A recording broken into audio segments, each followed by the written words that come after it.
Ever since the beginning of time, humans have hated the sensation of being bored, being left in silence, being stuck in their own thoughts.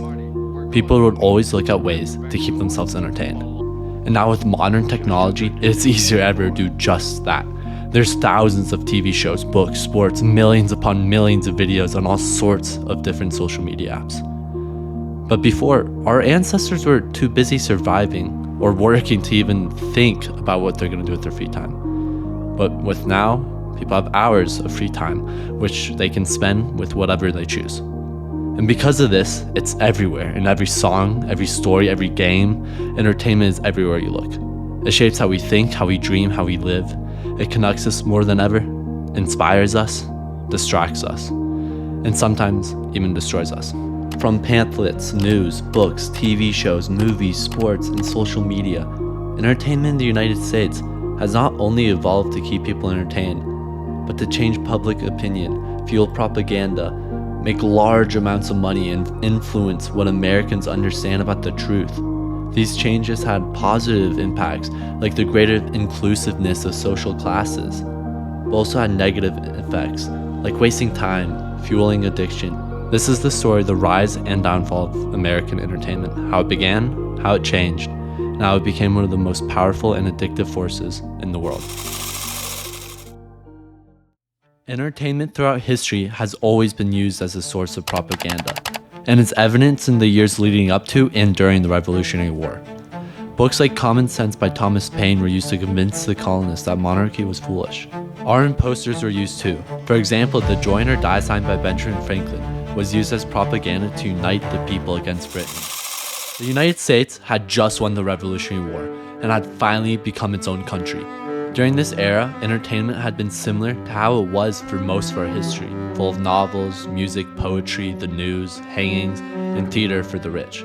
Most people were too busy working on fields or farms or doing all sorts of jobs to have the luxury of having free time. As the Industrial Revolution started to progress in the United States, people finally had some free time to spend. During this time, women singing and being able to play the piano was a big accomplishment and was praised. People loved hearing music, and artists like Stephen Foster started to prosper during this time. Theater was very common still, but it made a switch. Before, theater was primarily for rich white men, and now, instead of just showing girls dancing, comics, singers, and musicians, they decided to make it more family-friendly and lowered their ticket prices to allow a larger audience of different social classes to enjoy the theater. These theaters were called Vanderbilts, and it worked. They drew in a large number of people into the theaters, became one of America's favorite forms of entertainment at this time. It was loud, it was funny, it was chaotic, and for the first time, America truly had mass entertainment. Newspapers also became increasingly popular. There are still small businesses that were only run by the owner, who would normally also be the lead editor and reporter, and then 1 to 2 other people. The papers would normally be swayed by the groups that would financially support them. And because of this, newspapers were extremely biased and served as propaganda for whatever side they were politically involved with. And in return, that party would give money to their newspaper. Also, because there weren't many people to source or verify this information, they normally were an unreliable source and a great tool for propaganda. The American Civil War had now started, and entertainment like cartoons was a common form of entertainment. They were commonly used in the news and other forms of writing. Now, comics weren't anything new at the time, but they were important by how they pushed their political views. For example, the North would often demonize Southern figures, like Confederate leader Jefferson Davis, who would be drawn with devil horns, tails, and hooves. The devil is associated with death, hatred, and being cunning, and this pushed more people to associate the South with being demonic, leading the population to give more support to the North. New forms of entertainment started to become popular too. During the Civil War, baseball started to increase in popularity. It even became so popular that the first paid professional team was made in 1896, shortly after the war. Baseball was used to boost morale of the soldiers and promote teamwork, while also keeping them healthy. The sport gained popularity, becoming one of the most popular sports in America. As America started to progress into the 1900s, a new very important form of entertainment came to be. A new way of entertainment that would revolutionize the industry. Motion pictures. During this time, workers were given way more free time, and they quickly looked for ways to fill that time. The motion pictures were a perfect way to do just that. Motion pictures called Nickelodeons were small theaters where a show cost only 5 cents. They were opened by the thousand and people loved them. Soon visionaries like D.W. Griffin moved to California to make longer films and gave birth to Hollywood. Movies became the new vaudeville, and they were cheap, accessible, emotional, and universal. At the same time, sports exploded in popularity. Football, basketball, and boxing all became symbols of strength and unity and were praised for being healthy activities. Clubs like the YMCA turned sports into a social movement. World War II had started, and entertainment once again became a way of propaganda. From movies, posters, comics, the United States launched a huge propaganda campaign to try to convince Americans to join the war. Comic books like Captain America and Wonder Woman were shown fighting Nazis before the US even entered the war.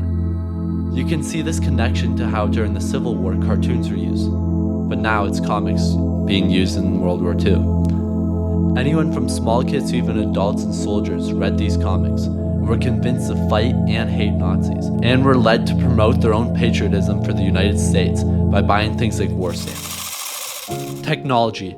It's had the biggest impact in the history of entertainment. Motion pictures evolved into movies, books became ebooks, and websites and board games turned into video games. These older forms still exist, but they're now overshadowed. In 1997, the biggest form of entertainment today was created: social media. It began with MySpace, which was mostly blogs, but with the rise of smartphones, social media shifted into videos. In 2005, YouTube was launched and quickly became popular. People loved the feeling of being social. And according to Dr. Lemke, a professor at addiction medicine at Stanford, videos like these give people a social connection that they crave. And in 2012, Vine started the era of short-form content. Soon after, TikTok, Instagram, YouTube, and countless other sites used the same format, and it exploded in popularity. Why? Because they were addicting and they were made to be. Algorithms collected massive amounts of data to create the perfect feed for each person. It's possible that these apps know more about you than some of your friends and family do. Today, over 23 million Americans, nearly 80% of the country, use social media. And it's not just teens. According to Jeffrey Gordfield from the Pew Research Center, about 3/4 of adults under 30 use at least 5 social media sites. On average, Americans spend 2.5 hours a day online. That's roughly 72,000 years of combined screen time every single day. These industries take advantage of our hatred of boredom. And with just one scroll, someone can stop feeling bored and get a hit of dopamine. These apps are designed to keep the users hooked by feeding that need for connection. As Lemke warns, if you're not addicted yet, it's coming soon to a website near you. The scary part is, so little people realize the harm. When your brain gets too much dopamine, it lowers your natural levels and sometimes even goes below your baseline, making real life activities and just normal day activities feel way less enjoyable. This drives people back to social media, repeating the cycle of addiction. And because social media is free, endless, and always available, it's nearly impossible to avoid. It's not just social media either. Video games can be incredibly addicting too. According to the National Center for Health and Statistics, half of teens spend 4 hours or more on screens daily, and other studies show 7 to 8 hours on average. The National Institute of Health reports that 95% of US teens use social media. Now think about yourself. Are you addicted? Most people watching this video probably are. I know I am. Maybe entertainment in the United States has gone too far. It's became too entertaining. Might be time to take a step back, take a break. At the end of the day, that's your decision.